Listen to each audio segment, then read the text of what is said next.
com essa queda de 36% na comparação de julho desse ano com julho do ano passado.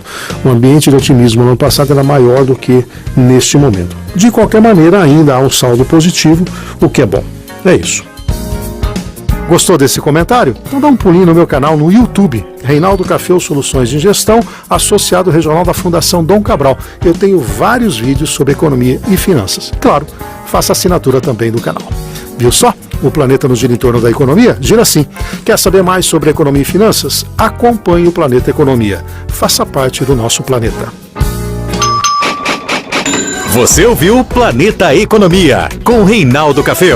Oferecimento Bauru Shopping, o melhor e mais completo de Bauru e região. As melhores marcas, os melhores eventos e as maiores promoções você só encontra no Bauru Shopping, o melhor e mais completo shopping de Bauru e região. São mais de 230 lojas oferecendo o que há de melhor em compras, gastronomia, entretenimento e convivência. O Bauru Shopping é tudo isso e muito mais. É o shopping da família e da realização dos sonhos. Conheça o Parque Família Bauru Shopping. Atração gratuita em frente à Renner, no 2º piso. Bauru Shopping, o melhor e mais completo de Bauru e região. A Voz do Brasil será transmitida às 21 horas. 96 mais saúde. Oferecimento Sicredi. Gente que coopera, cresce. Abra já sua conta. Começa agora, 96 mais saúde. Informações e dicas sobre saúde, bem-estar e qualidade de vida. Olá, você que sintoniza aqui a 96 FM, muito prazer. Eu sou o Dr. Renato Germano, médico oftalmologista, e está no ar mais uma edição do 96 mais saúde. Já estamos ao vivo em 96.9 no seu rádio e pelo canal do YouTube da 96 FM e do Jornal da Cidade. Contamos com a participação de vocês através do WhatsApp da rádio, o número é o 99123-9696, e também pela rede social, onde você pode interagir com o nosso convidado e fazer suas perguntas. Lembrando que o programa é retransmitido no sábado, às 7 horas da manhã, na programação da 96 FM, e também fica salvo no nosso canal do Spotify, que é o 96 mais saúde. E comigo na apresentação do programa está minha esposa, a dentista Mariana Dabos Germano. E no programa de hoje contamos com a participação do médico psiquiatra Dr. Fabrício Gimenez e do Sr. Ezequiel Vaz, que é coordenador de divulgação do CVV Bauru, que é o Centro de Valorização da Vida. Vamos falar hoje sobre a saúde mental. Saúde mental inclui nosso bem-estar emocional, psicológico e social. Ela atinge o modo como pensamos, sentimos, agimos, lidamos com as situações do dia a dia e nos relacionamos com as demais pessoas. Portanto, a saúde mental desempenha um papel crucial em todos os aspectos da vida e a sua importância vai muito além do indivíduo, afetando também a sociedade como um todo. De acordo com a Organização Mundial da Saúde, estima-se que mais de 1 bilhão de pessoas em todo o mundo sofrem algum tipo de transtorno mental, mostrando a importância do programa de hoje. E para completar nossa entrevista de hoje, nós convidamos também o Sr. Ezequiel, ele que é voluntário do Centro de Valorização da Vida de Bauru. O CVV foi fundado em São Paulo no ano de 1962 e é uma associação civil sem fins lucrativos. Presta serviço voluntário e gratuito de apoio emocional para todas as pessoas que querem e precisam conversar, sob total sigilo e anonimato. Vamos conhecer melhor o excelente trabalho do CVV e como eles ajudam milhares de pessoas em todo o país. Portanto, nós trazemos aqui hoje a 96 mais saúde o Dr. Fabrício e o Sr. Ezequiel. O Dr. Fabrício Gimenez é médico com residência médica em psiquiatria pela Faculdade de Medicina de São José do Rio Preto, tem especialização em dependência química pela Unifesp e tem título de especialista em psiquiatria pela Associação Brasileira de Psiquiatria e mestrado pela Universidade de Marília. O Sr. Ezequiel Vaz, há 8 anos, é voluntário e porta-voz do CVV em Bauru. Dr. Fabrício, Dr. Ezequiel, sejam muito bem-vindos ao 96 mais saúde. Muito obrigado pelo convite, boa noite a todos, boa noite Renato, boa noite Mariana, boa noite Fagundes, boa noite aqui ao Ezequiel, que a gente vai compartilhar aqui a noite de hoje, e boa noite a todos que nos ouvem, estamos aqui à disposição para esclarecimentos e dúvidas. Muito bem, a gente foi muito Estou contente com a participação de vocês. O Fabrício aqui já é nosso grande amigo, eu estava comentando, nosso consultor psiquiátrico, é a 4ª vez já no programa. A gente fica muito feliz de recebê-los. Ezequiel, obrigado pela presença, viu? E eu convido vocês, então, antes da gente começar o programa, mandarem suas perguntas para o 991239696. Hoje nós vamos sortear 2 pizzas da Pizzaria Montazoli. Vai ser uma pizza para cada sorteado. Nós vamos fazer ao final do programa. Para participar do sorteio, então, basta mandar sua dúvida e o seu nome para o 991239696. Muito bem.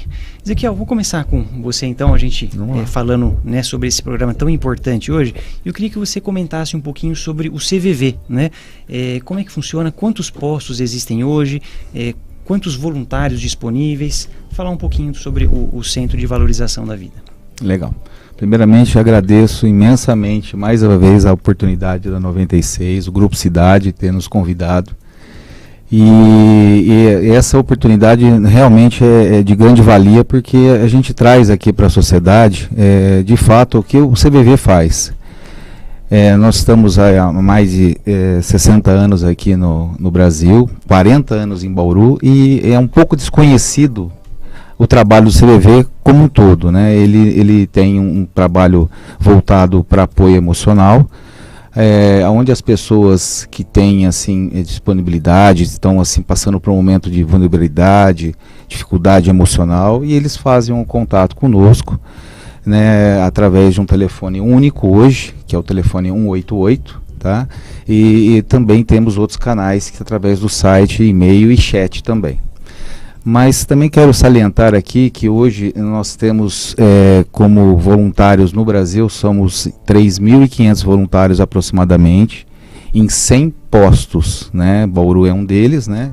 E tem mais 99 postos espalhados aí, pessoas que doam o seu tempo para se dedicar aí a acolher as pessoas de uma maneira melhor possível, né? Escutando sem julgamento, sem crítica, deixando as pessoas à vontade para realmente tentar aí se equilibrar aí no seu emocional.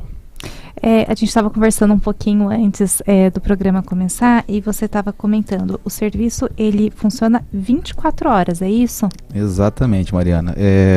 Então foi depois de alguns anos aqui, mais ou menos em 1998 aproximadamente, o CVV ele já começou a ficar aí a nível 24 horas.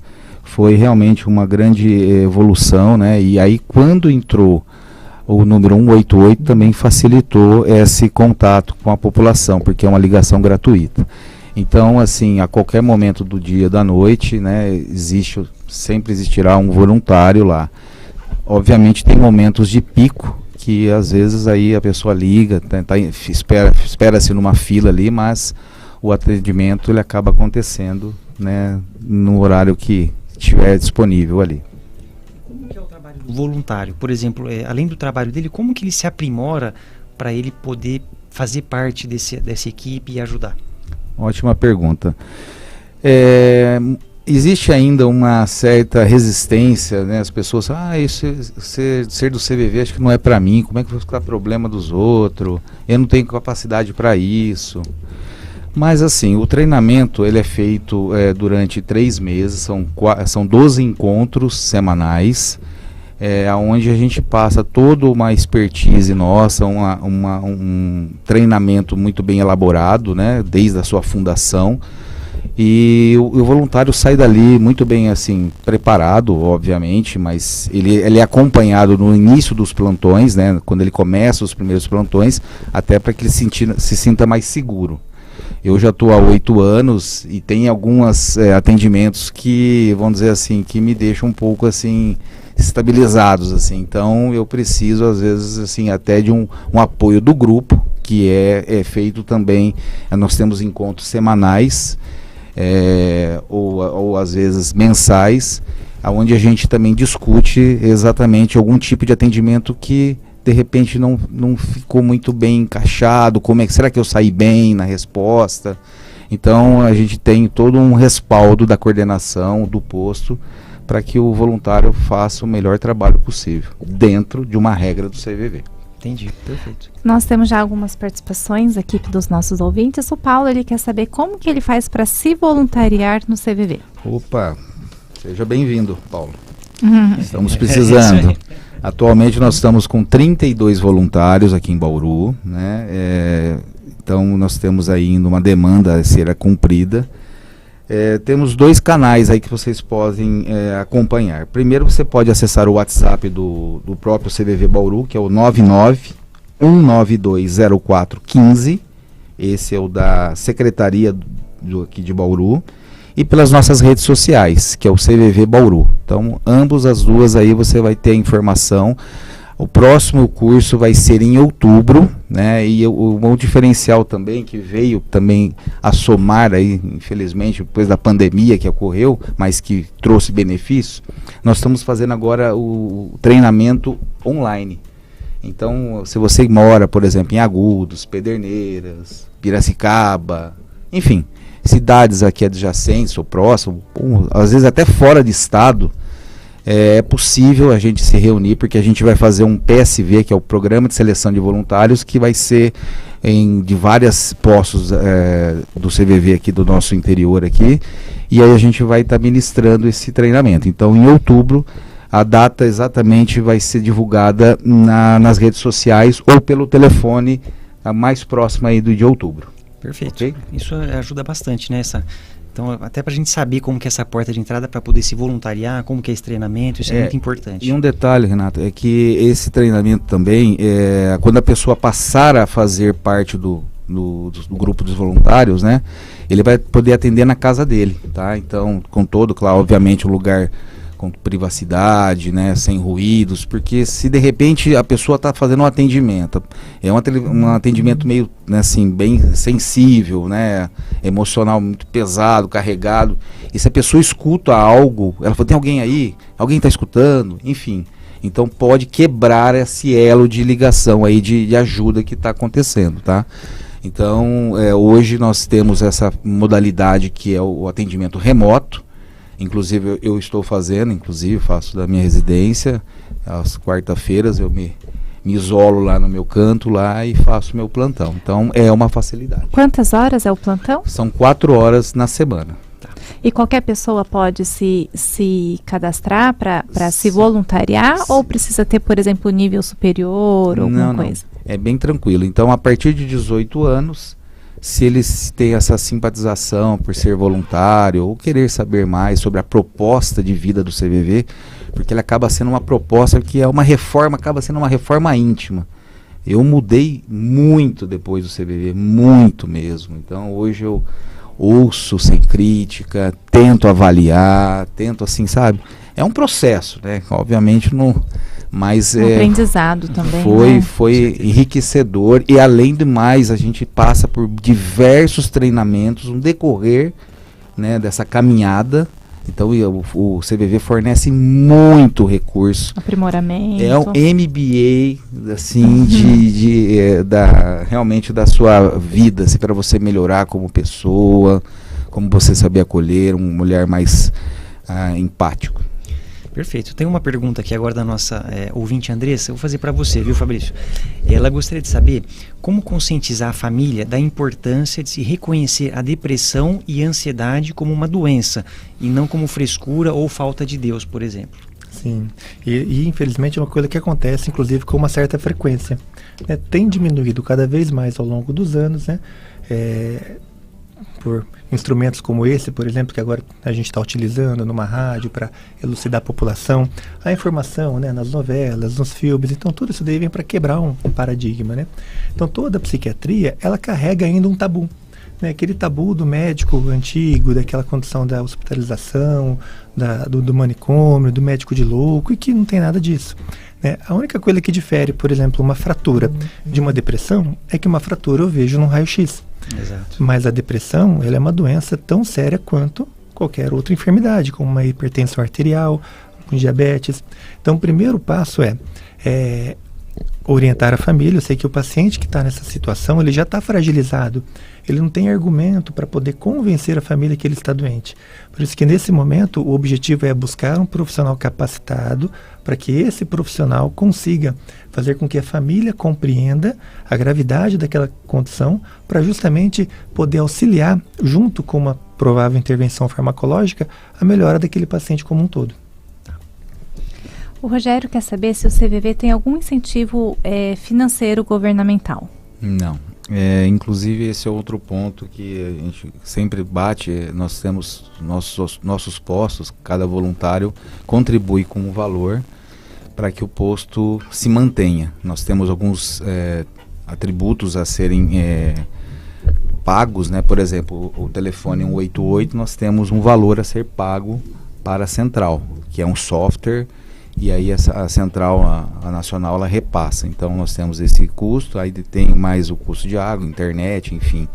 Então temos um investimento aí mínimo, não precisa de muito, mas existe um investimento para que a gente exista, né? A parte de papelaria, às vezes aí alguma viagem que a gente possa fazer alguma palestra. Então é necessário que tenhamos aí um recurso. E aí os voluntários fazem esse investimento mensal. Perfeito. Agora uma pergunta, uma curiosidade do Ivan, tá? Ele pergunta o seguinte: desejo uma ótima semana a todos. A pergunta é se você já teve contato com alguém que você ajudou pessoalmente, assim, ou se você já atendeu algum conhecido. Ele fala que é só uma curiosidade isso dele mesmo. Como as ligações são extremamente sigilosas e anônimas, e inclusive é uma das coisas que a gente fala no início da conversa: olha, sua ligação é sigilosa, é anônima, não tem identificador, não tem gravador, você pode abrir aqui o que você tiver, o seu coração, fale, abra tranquilamente, não vamos aqui ter nenhum tipo de um rastreamento, né? Então, por esse fator, eu não posso te afirmar, eu, Ezequiel, nunca me deparei com alguém que eu possa ter jogado. Que, inclusive, eu não uso meu nome, inclusive. Tá. Eu uso um outro codinome. Tá certo. Enfim, até porque o nome não é tão comum, Ezequiel, enfim, então eu uso um outro nome. Então, eu não conheço nenhuma pessoa que tenha me abordado, falou, olha, você me ajudou. Tá. Mesmo porque a pessoa que tá ligando, ela também pode, de repente, falar outro nome. Se ela não quer mesmo ser identificada, ela, de repente, não precisa falar o nome verdadeiro dela. Exatamente. Porque o nome, na verdade, é o de menos, né? Exatamente. É o de menos. E outra questão também, as pessoas, da onde você é? As pessoas querem saber. Às vezes é daquele município que ele tá ligando, aí ele fica, será que ele me conhece? Será que ele vai conhecer minha história? E é um segredo que ele carrega há anos. E aí, não fala. Então, aí normalmente também eu uso uma outra estratégia, que eu falo que eu sou de outra cidade também, para que haja totalmente. Eu sou de São Paulo. São Paulo é gigante. Sim. Então, tranquilo. Mas da onde? Às vezes a pessoa, mas da onde exatamente? Eu sou aqui de Santana. Mas perto da onde? Cara, tô aqui, velho. Vamos abrir o coração aí. Bom, curiosidades. O Júnior, ele quer saber, o voluntário com treinamento só vai escutar ou pode dar uma palavra específica nas determinadas ligações? Sim. Não, existe uma interação muito pontual, porque nós não trabalhamos o problema da pessoa, e sim o sentimento. Porque se trabalhar o problema, a gente não sai do lugar. Então, com o que aquele problema está causando para ele. E aí, isso vai deixando ele aliviado. E muitas vezes, claro que a pergunta clássica, o que eu faço? Me dá uma orientação, me diga qual o caminho a seguir. Então, assim, quem somos nós, né, para dizer ainda uma pessoa que eu conheci minutos, faça isso, né? Então, até realmente não existe essa possibilidade, tá? Dentro do nosso treinamento não é para ter nenhum tipo de indicação. Perfeito. Fabrício, uma pergunta para você agora da ouvinte Mel. Ela fala que ela tem síndrome do pânico há 7 anos. E mesmo fazendo tratamento psicológico e psiquiátrico, é muito difícil melhorar e manter a saúde mental boa. Ainda hoje, apesar da maior visibilidade dos transtornos mentais e psicológicos, existe um preconceito gigantesco com quem fala abertamente sobre esses assuntos, sobre os gatilhos, os limites de cada um, etc. Então, ela gostaria de saber como podemos falar e impor de maneira educada os nossos limites psicológicos aos outros. como podemos equilibrar nossa saúde mental com as situações angustiantes e estressantes do dia a dia? Ótima pergunta, Mel. Ótima pergunta. E realmente, né, é um desafio, né? A gente vê que o público que adoece, né, de uma condição psíquica, ele sofre duas vezes, né? Ele sofre pela primeira oportunidade, pela doença propriamente dita, seja uma ansiedade, um pânico, uma depressão. E depois parece que ele tem que convencer as pessoas que ele não está bem e que ele tem certos limites. Então, essa condição psiquiátrica tem que ser muito bem conversada, porque as pessoas precisam entender que realmente, né, as pessoas têm limite e cada um tem o seu limiar. Então, hoje, do ponto de vista medicamentoso, existem em torno de 120 medicamentos aí que a gente pode fazer, inclusive, cruzamentos entre eles. Então, o sucesso de remissão, de resposta terapêutica é muito grande. Nos últimos anos, teve um avanço muito importante aí da indústria farmacêutica nesse sentido. A abordagem psicológica contribui demais para essa condição, né? E paralelo a isso daí também, né, o núcleo familiar, o núcleo social e aquela condição. Se a pessoa com que ela conviva consegue entender a sua limitação, tudo bem. Se não consegue, então acho que quem tem um problema é a pessoa que não está compreendendo essa limitação, né? Porque ela não é da área da saúde, ela deveria ser instruída, mas nem todos estão abertos a esse diálogo, né? Mas é um ponto muito importante, por isso que eu chamo a atenção de que muitas vezes as pessoas sofrem duas vezes. Temos aqui o Marco, ele fala o seguinte, que no passado, antes de conseguir estar bem, como hoje, ele já foi atendido algumas vezes pelo telefone com alguns problemas. E o rapaz que atendeu ele, conversou, e ele ligou umas 10 vezes. Sempre à noite, uma palavra amiga, sem julgamentos, e foi o que realmente ajudou de fato. Então hoje ele fala que ele está bem, graças a Deus, e aos amigos do CVV. Então, você vê que é um ouvinte, né, nosso aqui. Isso, e o Marcelo, ele quer saber se pode ser voluntário de qualquer lugar do Brasil. Sim, sim. Então, por exemplo, se a pessoa for de Fortaleza, da Bahia, do Rio Grande do Sul, ele fazendo esse treinamento que a gente vai começar em outubro, aí depois que começa o treinamento, faz todas as aulas, aí ele se desloca, a gente coloca ele para um posto mais próximo da localidade dele, para que ele possa ter essas reuniões de grupo, que é aquela troca de experiência. Então é possível sim, tá?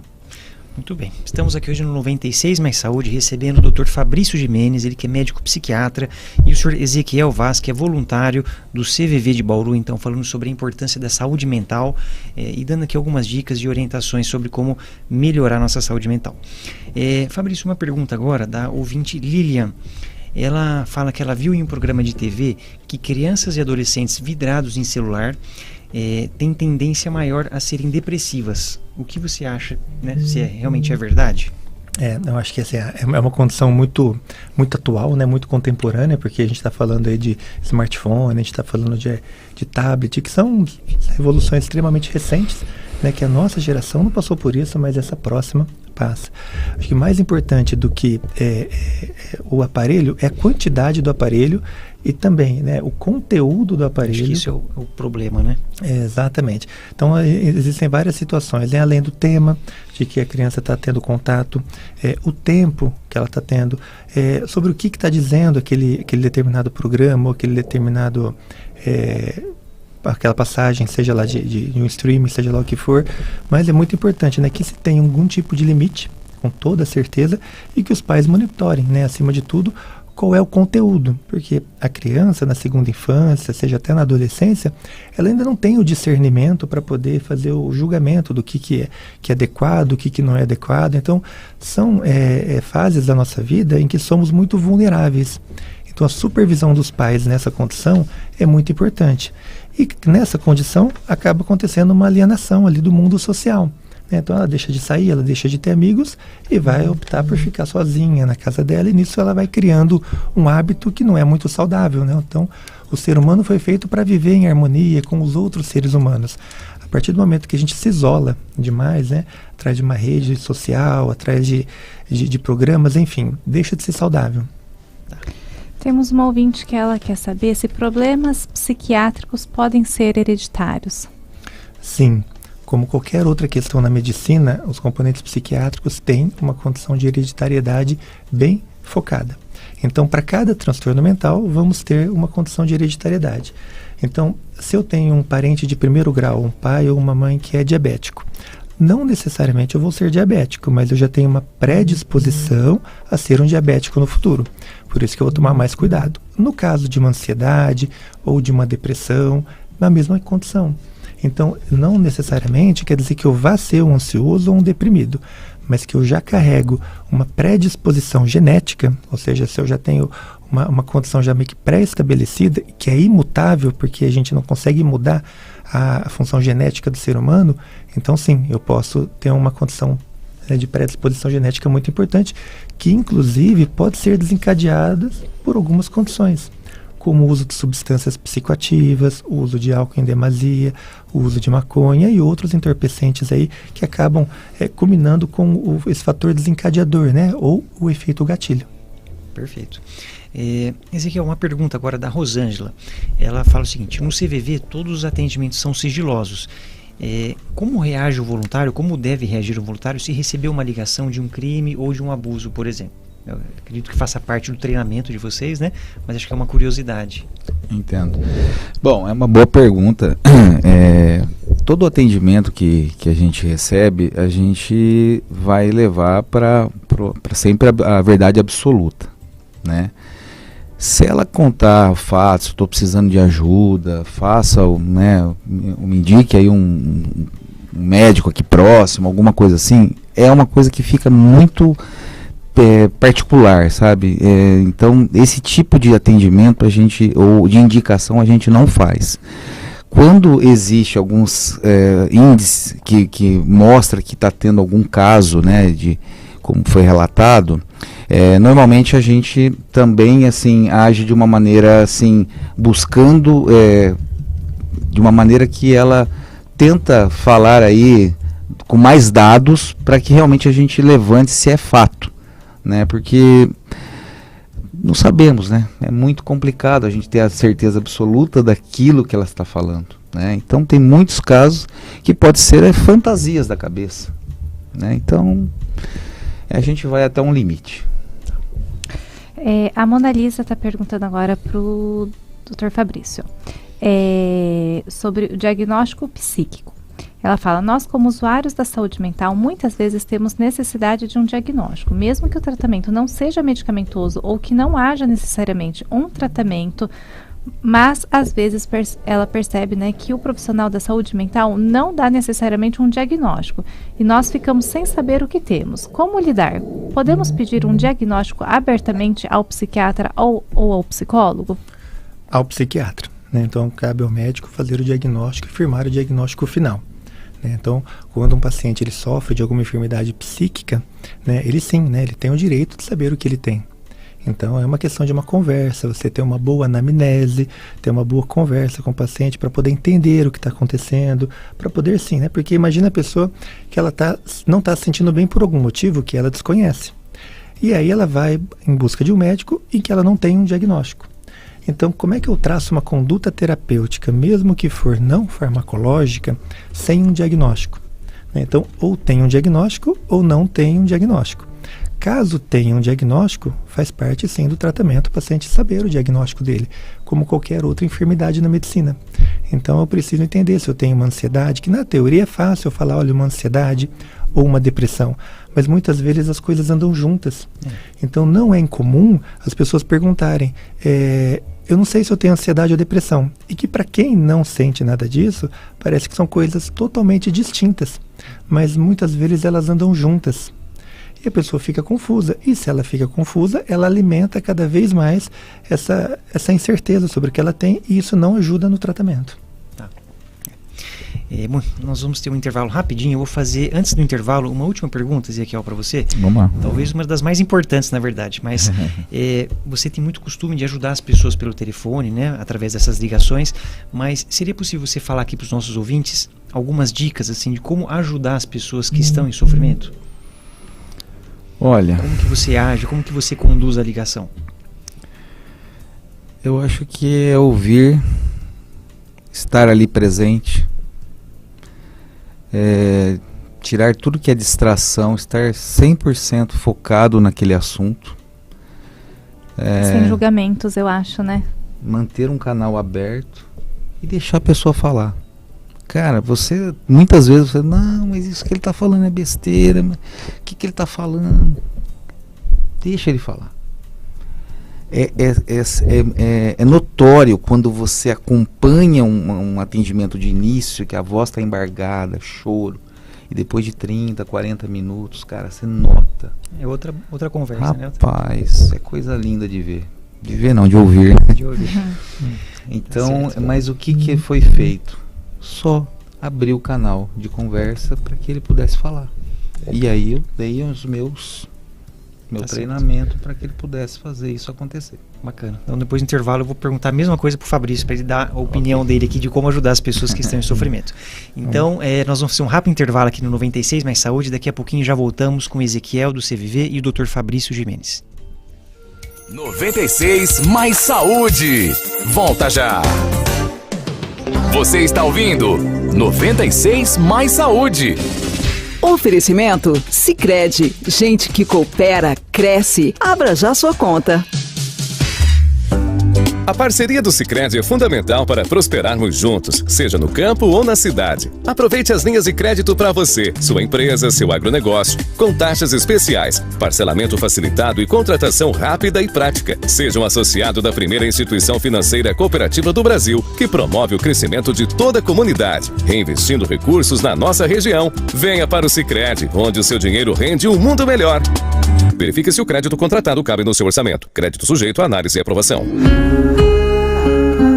Você já conhece a Futuro Peças Diesel de Jaú? A Futuro distribui peças de picapes, vans, caminhões e ônibus para todo o Brasil e tem uma equipe treinada para melhor atendê-los. Acesse futuropeças.com.br e conheça melhor a nossa loja. Futuro Peças Diesel, 14-3622-0497 Jaú.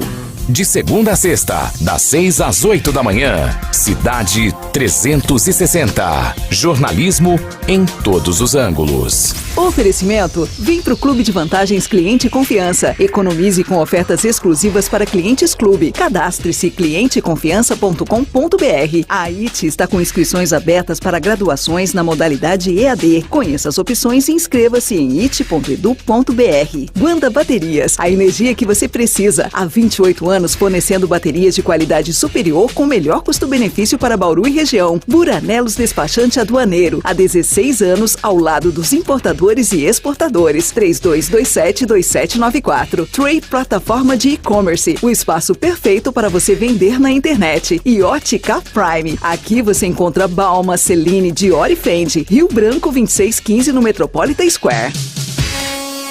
Há 30 anos surgia a Ticomia Formaturas. 3 universitários sonhadores e um gato que tinham o objetivo de transformar a formatura no melhor dia de todos os dias. E a partir deste sonho, fomos longe.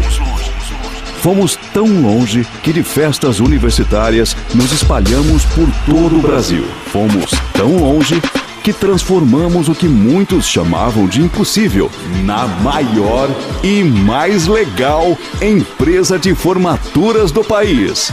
Para nós, viver é uma festa e todo dia é dia de comemorar. E para comemorar nossos 30 anos de história, ela está de volta!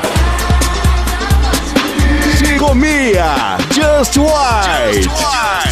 Edição especial de 30 anos. Dia 30 de setembro, 12 horas de festa. 2 ambientes com as melhores bandas e DJs. All inclusive. Open Bar Premium completo.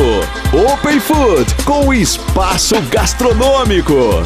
Informações: justwhite.ticomia.com.br e no Instagram, @Ticomia-Formaturas. Ticomia Just White, 30 anos, dia 30 de setembro, no Aras Canarim. Não perca! 96. Você está ouvindo 96 Mais Saúde. Estamos de volta aqui no 96 Mais Saúde, recebendo hoje nos estúdios da 96 o Dr. Fabrício Gimenez, ele que é médico psiquiatra, nosso grande amigo aqui sempre com a gente, e o Sr. Ezequiel Vaz, ele que é voluntário do CVV de Bauru. Estamos falando sobre saúde mental, sobre como ajudar as pessoas em sofrimento, e eu, antes do intervalo, eu fiz uma pergunta para o Sr. Ezequiel, agora eu vou falar para o Dr. Fabrício, né, perguntar, Fabrício, você que está na linha de frente, atendendo as pessoas, conversando muito também, que dicas que você dá para as pessoas que estão em sofrimento mental? Acho que o primeiro ponto é o seguinte, né, é validar e reconhecer, porque qual que é o maior problema do mundo? É o nosso problema. Então o problema não se mede, o problema não se pesa. Então o que para uma pessoa de fora, né, como o Ezequiel falou agora há pouco, que parece um problema pequeno, mas para aquela pessoa pode ser uma situação que ela não vê saída. E de repente é calma, o tempo, a tranquilidade. Se a gente não consegue mudar, que a gente espere passar. E se for necessário, né, em alguns casos, o suporte medicamentoso, sim, ele vem para aliviar essa condição, assim como uma abordagem psicológica, uma atividade física, né, uma palavra de conforto, um acolhimento, como o próprio CVV, né, faz um trabalho muito bem feito. Então tudo isso daí acho que vem para contribuir nessa condição. E antes da Mariana fazer a próxima pergunta, então, eu só convido vocês novamente a mandarem suas dúvidas, e quem mandar dúvida vai estar participando do sorteio de 2 pizzas da Pizzaria Montazoli. Eu convido vocês a seguirem eles no Instagram, @Pizzaria Montazoli. Mandem suas perguntas para o 991239696. Ezequiel, a Flávia, ela fala o seguinte: falar sobre suicídio realmente encoraja os atos? Penso que falar sobre isso poderia evitar muitas condutas e não encorajar. Exato. O que a gente aqui, como um estudo, né, a gente tenha como premissa que falar do assunto, como qualquer outro mal que acontece na sociedade, como câncer de mama, de próstata, é importante para que a gente possa identificar o problema. Então não é o falar que você vai estimular. Então precisamos colocar esse assunto nos holofotes, e isso, graças a Deus, vem acontecendo nos últimos anos, colocando esse assunto à tona nas grandes mídias, né, impressas, digitais. O assunto hoje ele é extremamente importante e realmente preserva vidas. Hoje nós temos como estatística, o Brasil é o 8º no mundo em suicídio. Ou seja, a cada 40 minutos morre-se uma pessoa. No mundo, a cada 40 segundos. Então, são números alarmantes que poderiam ser evitados. Então é uma forma que a gente enxerga aqui, né, se a gente não falar do assunto de uma maneira profissional, né, e a mídia encarar isso como uma forma realmente que é necessário, que vem acontecendo, e grandes também influencers digitais também, grandes autoridades, quando eles colocam algum assunto que estão passando por questões emocionais com dificuldades, e isso acende um alerta mesmo. Cara, eu sou também assim passivo também de estar passando por isso. Então precisamos colocar isso em xeque, colocar esse assunto, e o Setembro Amarelo é para isso. Inclusive ontem foi o Dia Mundial de Prevenção do Suicídio, uma data essa que foi também encabeçado pelo CVV, não é do CVV, mas foi encabeçado há alguns anos, e é onde algumas cidades do mundo colocam como luz amarela para alertar sobre a questão emocional das pessoas, a saúde emocional. Precisamos falar sobre isso. Muito bom. Fabrício, qual a importância que você vê sobre essa campanha do Setembro Amarelo? Como você acha que isso pode ajudar as pessoas? Eu acho que é muito importante trazer à luz, né, do debate essa condição. Por quê? Porque nesse período, a hora que as pessoas começam a associar a cor amarela, aquela fitinha, né, que há alguns anos começou a ser instalada, a pessoa logo traz à tona e levanta o debate. E esse debate é muito rico, né? Então existem várias pessoas, por exemplo, que olha, quando eu me deparo com o mês da próstata, eu vou lembrar de fazer o exame da próstata. o Outubro Rosa, eu vou fazer Então as pessoas acabam associando, né, esses meses, essas cores, àquela atenção propriamente dita, né? E quando o Setembro Amarelo, né, alguns anos atrás, quando ele começou a ganhar mais corpo, né, que veio, né, realmente nesse formato um pouquinho mais focado na condição do suicídio de fato, eu vejo que com o passar do tempo isso foi se transformando também e se expandindo, não mudando, para a condição da saúde mental como um todo, né, em que nada mais é do que um desmembramento de uma condição da saúde mental. Isso daí abrangeu bastante esse tipo de discussão e de tema, que eu acho que a população só tem a ganhar, né? E nessa condição propriamente dita do desfecho, né, de um suicídio, a condição sempre tem alternativa, né? Então a gente nunca vai chegar numa situação onde a gente, olha, não tem mais o que fazer. Então acho que esse que acaba sendo a grande tônica, na verdade, é essa, né? Sempre existe uma alternativa, sempre existe um meio, sempre existe uma forma daquilo não acontecer. Ezequiel, você comentou agora há pouco também sobre um vídeo, né? O que é esse vídeo que você estava comentando? Sim. Esse vídeo foi lançado anualmente, o CVV sempre lança um vídeo em comemoração aí o mês, né, de setembro amarelo. Então o vídeo Acolher é Cuidar. Então é um vídeo aí que foi desenhado pela coordenação da nacional, né, de divulgação, com o propósito mesmo de alertar e de trazer para a população o que precisamos fazer. Então a palavra-chave é acolher. Então eu gostaria que a Lorena pudesse passar aí para a gente, para que as pessoas vissem e ouvissem, né? Acolher, receber alguém, aceitar algo, dar ouvido, levar em consideração, admitir alguém em seu convívio, abrigar-se, refugiar-se, atender, escutar, ouvir. Bora praticar o acolhimento. Acolher é cuidar. Setembro Amarelo, mês dedicado à prevenção do suicídio. Ligue 188 ou acesse cvv.org.br. Muito bem, então esse vídeo vai ficar nas redes sociais e site do CVV, não é isso? Exato. Perfeito, então depois fiquem lá, quem quiser se interessar e ver mais sobre esse vídeo, tem mais informações lá no site do CVV. Exatamente. Perfeito. Fabrício, acho que a gente está falando bastante sobre saúde mental e acredito que seja uma das procuras também de ligação no CVV, e um tema que está muito comum hoje em dia que a gente ouve é o TDAH. Eu queria que você falasse um pouquinho sobre o TDAH. Sim, a procura nos últimos anos, né, sobre tratamento, sobre diagnóstico a princípio, né, e tratamento de TDAH tem aumentado de uma forma muito importante.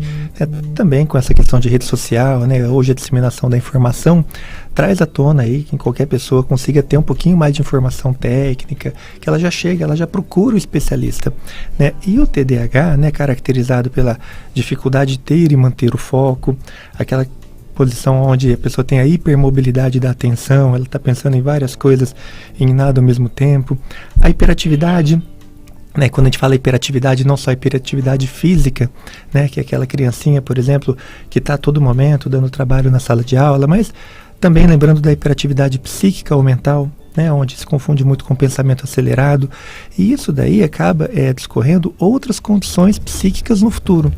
Então, recentemente, agora, por coincidência, semana passada, saiu um estudo muito interessante falando, né, que essa população portadora de TDAH, ela já tem uma predisposição a desenvolver ansiedade, a desenvolver depressão e também compulsões alimentares. Então existem as comorbidades, aonde normalmente a gente assiste uma situação que leva a outra condição no futuro. Como que o TDAH está associado às alimentares que você comentou agora? Os transtornos alimentares. De que maneira que estão associadas? E não é coincidência, sabe, Renato? Mas assim, se a gente for lembrar que hoje o único medicamento para transtorno de compulsão alimentar validado junto à Anvisa é um tratamento para TDAH. Então a pessoa acaba ficando ansiosa, porque não é fácil você viver assim, precisando se esforçar mais para entregar o mesmo produto. Então isso daí gera uma tamanha ansiedade na pessoa que muitas vezes ela vai buscar a alimentação como um subterfúgio. E normalmente que tipo de alimentação que ela vai buscar? Normalmente ela vai buscar carboidrato, ela vai buscar doce, ela vai buscar alguma situação que dê uma sensação naquela hora de plenitude, de saciedade, para tentar aliviar aqueles sintomas de ansiedade que vem justamente da falta da atenção. Então percebe que é uma cascata, que é uma cadeia. Então nesse link é onde as coisas se juntam, né? As tais das comorbidades. Um TDAH que pode evoluir para uma ansiedade, que pode evoluir para uma compensação alimentar. Perfeito. Dr. Fabrício, a partir de qual idade os pais podem começar a pensar ou a identificar que a criança ela tem esse transtorno, ou se é, por exemplo, na escola, o professor que acaba identificando que pode ter e acaba encaminhando essa criança? Eu acho que a ajuda do profissional da escola, né, o professor, ela é muitíssimo bem-vinda. Né? A gente perdeu muito quando veio a política da progressão continuada, por exemplo. Porque antes o professor, ele era um anteparo para a gente. Então ele já encaminhava aquele paciente que já era vítima de várias repetências e aquele meio diferente na escola. Hoje em dia não, né? Hoje em dia perdemos por um lado, mas ganhamos por outro lado, porque os pedagogos hoje estão muito mais instruídos. Então, eles têm um portfólio ali de alunos muito mais extenso para eles conseguirem identificar aquele que está se destoando de uma forma negativa. Para os pais percebem alguns indícios, só que a amostragem dos pais é muito comprometida, porque eu vou ter um filho, 2 filhos, 3 filhos, cada filho vai ter uma capacidade, o filho não se compara, cada um tem um desenvolvimento. Então eu vejo que o ambiente escolar é de fundamental importância para que pelo menos acenda a necessidade nos pais daquela criança para levá-lo para uma investigação um pouquinho mais profunda junto a um profissional da área. Perfeito. E quando a gente fala de TDAH, né, que é o transtorno de déficit de atenção e hiperatividade. Hiperatividade é só aquela pessoa que não para quieta? Quer dizer, aquela pessoa que não para quieta já é considerada um TDAH? Não necessariamente, porque eu posso ter um déficit de atenção e ou hiperatividade. Então, são duas entidades. Então, déficit de atenção é uma condição, hiperatividade existe essa, né, que é a hiperatividade motora ou física, né, que é aquela criança que sai a todo momento e vai incomodar o amiguinho e que vai apontar o lápis e que vai cantar uma música e que não deixa outro tomar conhecimento da aula. E existe aquele lá que está quietinho, que esse daí talvez até o mais desafiador, né, que ele tem uma hiperatividade psíquica. Ou seja, ele está paradinho, ele não está entendendo nada do que está acontecendo ali, ele está olhando e quieto. Mas dentro da cabeça dele está um turbilhão de pensamentos, ele está com uma hiperatividade psíquica muito aflorada. E é nesse ponto que às vezes a gente tem um pouco de dificuldade, né, de entender como que os neuroestimulantes são tratamentos para hiperatividade. Porque muitas vezes essa hiperatividade é secundária ao déficit de atenção. Ao passo que você trata um déficit de atenção, você diminui a hiperatividade. Eu queria saber, Dr. Fabrício, se o TDAH tem alguma relação com as pessoas que são ansiosas, com a ansiedade. Elas andam juntas ou não necessariamente? Uma pessoa que tem o transtorno, ela não necessariamente precisa ser ansiosa? Ela não necessariamente precisa ser ansiosa, mas muito frequentemente ela desenvolve ansiedade. Por quê? Imagine você, eu estou no ensino médio e os meus amigos pegam aquela matéria com uma certa facilidade e eu não consigo pegar aquela matéria com aquela facilidade e eu me esforço mais do que eles para conseguir produzir, dar o evento final, né, daquele produto que foi solicitado a mim. Eu me esforço muito mais e apresento muito menos. Então, por isso que nessa condição é frequente a associação de uma ansiedade, uma condição de baixa autoestima, que acaba virando uma porta de entrada para uma depressão. Como é que todo mundo consegue e eu não consigo? Então, normalmente são pessoas mais procrastinatórias, onde acaba deixando mais para os 45 minutos do segundo tempo. E nessa condição faz com que, invariavelmente, ela crie uma ansiedade secundária ou até mesmo uma depressão. Nessa situação, o tratamento, a pessoa ela trata o transtorno, ela trata a ansiedade, ou existe algum medicamento que vai conseguir tratar as duas coisas ou tem uma associação? Como que é esse tratamento? Depende de cada caso. Se eu for tratar um déficit de atenção puro, eu posso lançar mão de um neuroestimulante. Em casos mais iniciais, em pessoas menos comprometidas, no sentido que eu fiz um diagnóstico precoce, eu eu já consigo. Agora imagine você uma pessoa de 30, 40 anos de idade que tem aumentado muito a procura nessa faixa etária. Por quê? Quando essas pessoas de hoje, 30, 40 anos de idade, eram escolares, não tinha esse diagnóstico, você não tinha esse tratamento todo que se tem.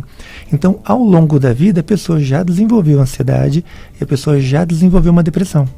Né? E é muito mágico quando você começa um tratamento para um déficit de atenção, porque literalmente da noite para o dia, a pessoa, não é que ela fica mais do que os outros, ela fica igual aos outros. Só que na condição dela, ela achava que aquele era o normal, ou seja, que ser deficitária era o normal. E a partir do momento que ela deixa de ser, é mágico, né? É como se passasse uma flanela e ela começasse a se enxergar, né? Mas normalmente essa pessoa já vem apresentando traços de ansiedade que foram culminados ao longo dos anos. Só mais uma pergunta antes em relação ao tratamento. A pessoa, ela não tem cura? Uma pessoa que ela é diagnosticada com o transtorno de déficit de atenção, ela não consegue se curar, por exemplo, dá para comparar com a depressão? Uma pessoa que tem depressão, ela pode se curar ou não? E o transtorno?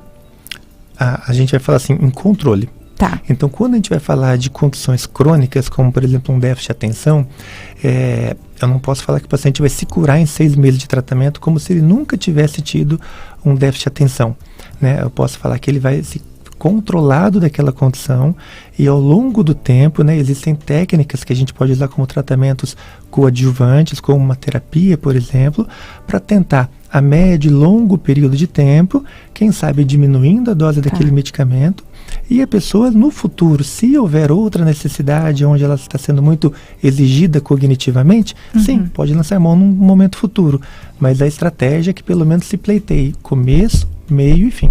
Tá, perfeito. Ezequiel, o Fabrício comentou agora sobre TDAH, associação com ansiedade.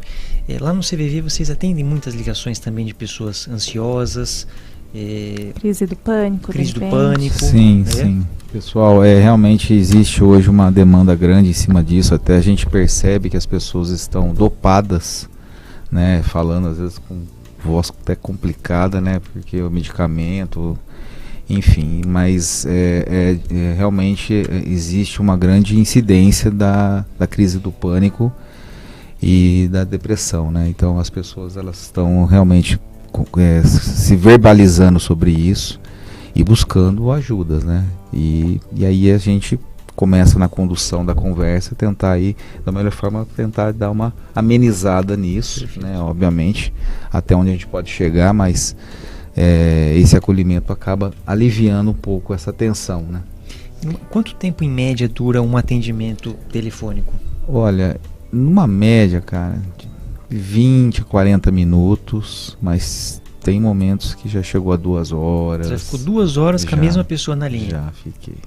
E esses atendimentos, eles são gravados por uma medida de segurança, por exemplo, do próprio voluntário? Não. Extremamente... De jeito nenhum, não existe nenhum dado. O único dado que a gente tem é as ligações que houveram naquela noite, naquele dia, naquelas 24 horas de manhã. Existe um relatório, todos os dias um relatório de como anda o índice de ligação, por cidade, por estado, extremamente profissionais. Legal. E quantos atendimentos no ano são feitos? São 3,5 milhões de ligações por ano no Brasil todo. No Brasil todo. É impressionante. Dá 10 mil ligações por dia. Perfeito, bacana. Tá? Então quando a pessoa liga um 188, é um ramal que é conectado, um voluntário que está disponível naquele ramal, a pessoa puxa a ligação e faz o atendimento. Tá. Muito bem, então estamos chegando aqui ao final. Fabrício, acho que eu vou encerrar com você uma última pergunta, porque a ansiedade realmente é uma patologia muito comum, né, hoje em dia, no mundo caótico que a gente vive, com tanta informação. E como a pessoa faz para saber se ela é realmente ansiosa? Porque a ansiedade faz parte do dia a dia. Às vezes eu tenho alguma cirurgia mais difícil amanhã, eu fico ansioso, me preocupo. Quer dizer, isso quer dizer que eu tenho transtorno de ansiedade? Ou não? Como diferenciar a ansiedade saudável de um transtorno de ansiedade? Isso, uma ótima pergunta, porque a ansiedade, a tristeza, a melancolia, o choro, isso daí faz parte, né, dos sentimentos do ser humano. Então isso daí é inerente do ser humano. O momento que se torna tratável é quando eu deixo de dominar essa ansiedade, que ela é boa, que ela nos motiva, né? Então a ansiedade da gente estudar, a ansiedade da gente trabalhar, a ansiedade da gente levantar cedo, a ansiedade da gente produzir, tudo isso é muito bom. A partir do momento que essa ansiedade me deixa, né, de me ajudar, na verdade, aí ela passa a ser um problema. E muitas vezes essas ansiedades, elas vêm acompanhadas de sintomas físicos. Né, como, por exemplo, alguns deles, né, que são muito extensos, mas, por exemplo, sensação de aperto no peito, mão formigando, coração acelerado, respiração mais rápida, um pouco mais de irritabilidade, que normalmente as pessoas acabam percebendo que aquela pessoa está mais bate-pronto. Então, atividade de vida diária prejudicada por conta de ansiedade. Então, a partir do momento que essa ansiedade deixa de me ajudar e ela começa a me cobrar um preço, aí ela merece um tratamento, uma intervenção farmacológica. Perfeito. Aí tem que fazer toda a investigação e o tratamento. Isso, em busca do diagnóstico para se fazer um plano terapêutico. E sempre precisa de tratamento farmacológico ou às vezes só com algumas medidas comportamentais ou terapia é possível controlar a ansiedade? Sim, em algumas situações a gente consegue sim controlar com medidas comportamentais, atividade física, hábito de vida adequado. Então tudo isso daí muitas vezes acabam complementando ou até já sanando essa condição. Perfeito, muito bem, então chegamos aqui ao final da nossa entrevista. Nós vamos agora à hora do sorteio das 2 pizzas. Então o primeiro sorteado é o Paulo César Pereira de Souza e o Rogério Donizete. Então parabéns, Paulo César Pereira de Souza e Rogério Donizete. A produção vai entrar em contato com vocês para falar sobre a pizza. E excelente, chegamos aqui ao final dessa entrevista super importante hoje sobre saúde mental. Eu lembro vocês novamente que o programa ele vai ser retransmitido no sábado às 7 horas da manhã na 96 FM. Ele fica salvo nas redes sociais da 96 FM, do Jornal da Cidade e também no nosso canal do Spotify, que é o 96 Mais Saúde. Então compartilhem essa entrevista com quem precisa de ajuda de saúde mental, que realmente foi muito importante. Eu gostaria de agradecer a participação de todos os ouvintes, todos os internautas, vocês que mandaram suas dúvidas, suas perguntas. A participação é muito importante. Primeiro eu vou começar aqui agradecendo o Dr. Fabrício. Foi um prazer, sempre um prazer recebê-lo aqui no 96 Mais Saúde. Obrigado, agradeço novamente o convite, né? Agradeço a você, Renata, a Lorena Fagundes, que sempre aqui muito atenciosa, pilotando toda a mesa aqui, com os dedos dela que vão para lá e para cá. Muito ela não para aqui, ela fica nos bastidores, não para. Isso. Exatamente. Agradeço aqui ao meu colega, viu, que está aqui do meu lado, que está conversando. Agradeço a Mariana, viu, por todo o carinho de sempre, receptividade. Me sinto muito à vontade aqui nesse lugar e me coloco aqui à disposição das pessoas, de vocês. Estou aqui, moro em Bauru há muitos anos e estou super à disposição. Eu que agradeço e uma ótima noite a todos. Com certeza. E você vai voltar a falar só mais um pouquinho. E Ezequiel, obrigado também. Foi um prazer receber você aqui hoje com tantas informações importantes sobre esse trabalho maravilhoso que o CVV faz. Parabéns. Obrigado, eu que agradeço mais uma vez aí a participação. Obrigado, Mariana, Renato, Dr. Fabrício, meu parceiro aqui de caminhadas. Eu só queria deixar um último recado aqui sobre o Setembro Amarelo. Se vocês quiserem saber mais informações, tem um site novinho, repaginado, acessem, tem muito material ali para jovens, para facilitadores, professores, setembroamarelo.org.br. setembroamarelo.org.br. O site está sensacional. E, para fechar, as redes sociais oficiais do CVV é @CVVOficial. Twitter, Face, Instagram, TikTok, estamos em todas as mídias, YouTube. Conecte-se ali, vocês vão ver materiais riquíssimos sobre o trabalho do CVV e sejam voluntários do CVV. Venha fazer parte do nosso time. Qual que é o número para quem quiser ligar? Que você tinha comentado, é 188. 188 é para o atendimento. Para o atendimento, tá. Isso. E Dr. Fabrício, para quem quiser também saber mais sobre esses assuntos que a gente conversou, quiser te encontrar, aonde que o senhor trabalha, tem redes sociais? Não tem redes sociais. Olha, a quarta vez que ele vem nesse programa, eu insisto na pergunta. Nós vamos resolver. Não, melhor, não, vai ser mais uma coisa. Mais uma coisa. Brincando. É certo. Mas tem consultório? Sim, o consultório aqui em Bauru, né? O telefone é 3100-4321. O e-mail é psiquiatriabauru@gmail.com. Só dando um spoilerzinho aí no futuro, né? A gente já está com um curso aí para psicólogos já montado há alguns anos, né? Só aguardando o momento certo da gente startar, né? Então, para os interessados aí, para estudar um pouquinho mais sobre medicamentos, diagnósticos, psiquiatriabauru@gmail.com. Perfeito, muito bem. Então o programa vai ficando por aqui. Esperamos vocês na semana que vem. Tchau. Até o próximo programa. Tchau. Você ouviu 96 Mais Saúde. Oferecimento Sicredi. Gente que coopera, cresce. Abra já sua conta. Há 30 anos surgia a Ticomia Formaturas. 3 universitários sonhadores e um gato que tinham o objetivo de transformar a formatura no melhor dia de todos os dias. E a partir deste sonho, fomos longe. Fomos tão longe que de